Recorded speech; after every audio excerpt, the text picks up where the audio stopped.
Priyanka Srinivasan presenting you your messy minds. In this video, we are going to see about the singles who prefer to be alone and the gay and lesbian relationships, like the homosexual relationships.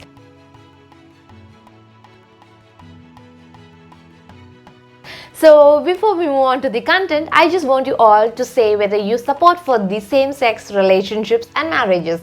Like if you really support, you all can just put a thumbs up in the comment box. Okay, so first let's discuss about the single who prefers to be alone.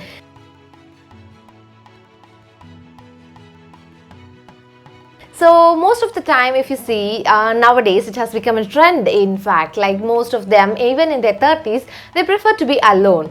So if you actually go in depth and see for the reason and check out the reason behind it, it is mainly because the individuals are actually finding it difficult to find their exact partners. So it is their inability to actually find out the exact partners for their life who are actually similar in their education and knowledge skills, and also who are similar to their social backgrounds. So in that case, when they are not finding the correct partner, they rather prefer to be alone. So this is actually the major reason behind having the single who are actually preferring to be alone. So apart from these, if you see women, so women are actually nowadays self-supporting, right? So we all say women have to be independent and they have to come up and live their life on their own and all these things. So in a way that has actually worked out, and most of the women, they are preferring to be independent. So in that case, when they are considering their own life, they rather prefer to be alone rather than being dependent on someone in their life. So let it be even their life partner, they don't want to be dependent. So they actually want them to be like self-supporting. They are earning and they are working on their lives on their individual basis. So in that way also, women are actually trying to be alone and enjoy their single life. And apart from these, if you see, nowadays the marriage has become not an important one, because the social pressures on marriage has actually decreased from the olden times. If you see, in the olden times, the marriage is something very important, but nowadays it is not so. And being said, there is this live-in relationship and all these things which have evolved, right? So most of us actually prefer for live-in relationships too. So in that manner, when we say the marriages have not become that important in today's times. And apart from these, if you see, people actually prefer to like enjoy their own lives and follow their passion, choose their own career options, or do something out of their own minds, or everything all alone. So in that manner, they are not able to like get a person into their lives and share the life with them. And sometimes they are having this belief that their own passion and their own wishes can actually disturb the life of the other person, like their partners. So for example, let's say if I am interested in traveling, then in that case, I would rather prefer to travel alone rather than taking my partner with me, right? So in that manner, most of them are trying to be alone and single and to enjoy their lives. So this has become one of the reasons.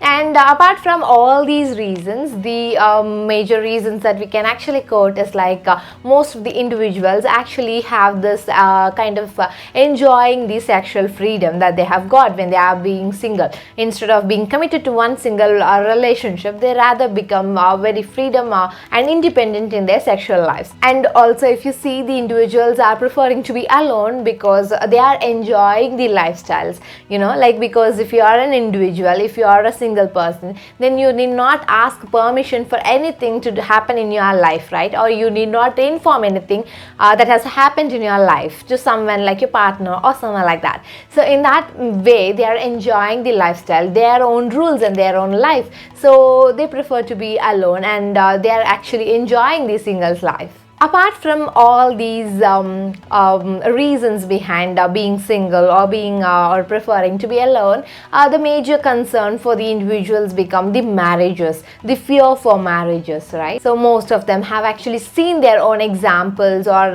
their friends as an example, or relatives as an example, where marriage would have ended with divorce and drastic marriage ending will be there. So in that manner, so these individuals actually have a tendency to develop this kind of fear fear for marriages. They believe that if they even get married to a person, then that might actually end up in some kind of drastic marriage ending, or drastic divorce can happen. So that kind of fear actually asks them to be alone or to be a single person until their life ends. So these are the major reasons behind why an individual actually prefers to be single in their life. And let's move on to the lesbian and gay relationships. Okay, so this is actually mainly the same-sex marriages or same-sex relationships, where gay couples are there, lesbian couples are there, right? So if you are comparing the heterosexual couples with the homosexual couples, like the gay and lesbian couples, we can actually see a kind of mirroring effects between these two couples. Okay, there are not much differences, I would say. And if you see, the factors that could predict the quality of the relationships can be like the personality of each of the person involved in that couple relationship, and the perception of relationships among the individuals in the couple. Like for example, one person in a pair can actually see a relationship very seriously, whereas the other can actually take it very easy and light. So in that their perceptions are differing with respect to the relationships, or with respect to marriages. And also if you see their communication and resolving tendencies, so how they are communicating the problems, how they are resolving the disputes between them, and all these things. And also the social support that each of them give for the other person in that couple. So everything matters when it comes to the quality of relationship. And more or less we can actually say, and there are researchers that actually support that both heterosexual and homosexual couples are likely to be equal in all these terms. And if you see the differences between the homosexual and heterosexual couples,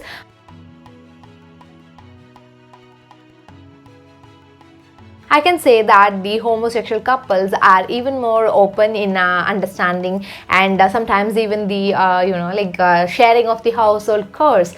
They actually consider the schedules and interests and the skills that each individual has, and likewise they used to divide the household chores. Whereas in the heterosexual couples, if you see, it is not like that, right? Because it seems like the male has to do certain jobs, likewise the female has to do certain works and household chores, and that is how life goes. So it is not about their interests and skills that they possess.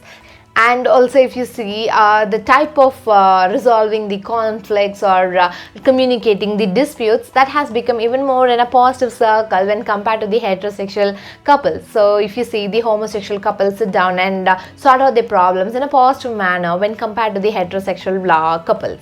Apart from all these differences between the heterosexual and homosexual couples, it seems that they are lacking a kind of stability when it comes to homosexual couples. This can be maybe because of the institutional support they actually receive. And if you see, Netherlands was the first country to actually legalize same-sex marriages and all. So now it has become even more common in India and all other countries, but there are few countries still who actually prohibit the same-sex relationships and all these things. So there we come to the end of this video. So with a different psychological content, I'll meet you all in the next video. Until then, it's bye from Priyanka. Bye.